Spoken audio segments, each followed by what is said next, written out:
ये मोहम्मद आसिफ, ये भी सरकारी मुलाजिम है, ये 8 साल से लापता है। ये इनके भाई हैं, 2 भाई, एक घर से 2 भाई, ये रशीद बलोच हैं।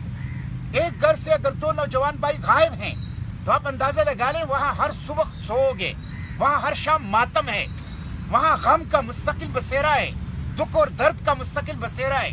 तो ये आप देखें, राशिद हुसैन बलोच 2018 से 6 साल हो गए, इसको मुत्तहिदा अरब अमारात से उठाया गया, फिर पाकिस्तान लाया गया, रिकॉर्ड पर है कि पाकिस्तान लाया गया, इल्लीगली लाया गया और यहाँ इनको गायब कर दिया गया। इसी तरह ये आप देख ले, जहांजेब लापता है, सालों से लापता है। तो ये नौजवान, ये कौम के बेटे, ये प्यारे, ये जुल्म है कि इनको आप 10-10 साल से जबरी तौर पर लापता करें। अगर इन्होंने कोई जुर्म किया है तो आप अदालत के सामने पेश करें, कानून मौजूद है, अदालत मौजूद है, आप साबित करें, सजा दें, कोई आपके ऊपर तनकीद नहीं करेगा। लेकिन जब आप जबरी तौर पर लापता करते हैं, इसका मतलब है बेगुनाह है, इसका मतलब है जुर्म का कोई सबूत नहीं है, इसका मतलब है रियासती दहशतगर्दी आप कर रहे हैं, इसका मतलब है अदालत को नहीं मान रहे, इसका मतलब है कानून को नहीं मान रहे, इसका मतलब है बशरी हुकूक को आप कत्ल कर रहे हैं। तो ये जुल्म ना करें, ये जुल्म है। आप नफरत के बीच बो रहे हैं, आप दुश्मनी के बीच बो रहे हैं, आप बदमनी के बीच बो रहे हैं। तो ये ना करें, ये ना करें, ये जुल्म है।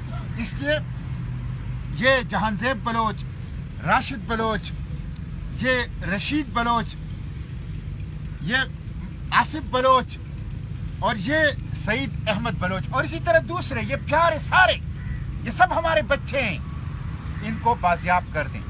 मैं एक दफ़ा फिर हुकूमत से कहता हूँ कि इस जुल्म को बंद कर लें। अभी चंद दिन पहले तुर्बत में आपने सालों से जो नौजवान गायब था, बालाज बलोच, आपने उसको बाजियाब किया।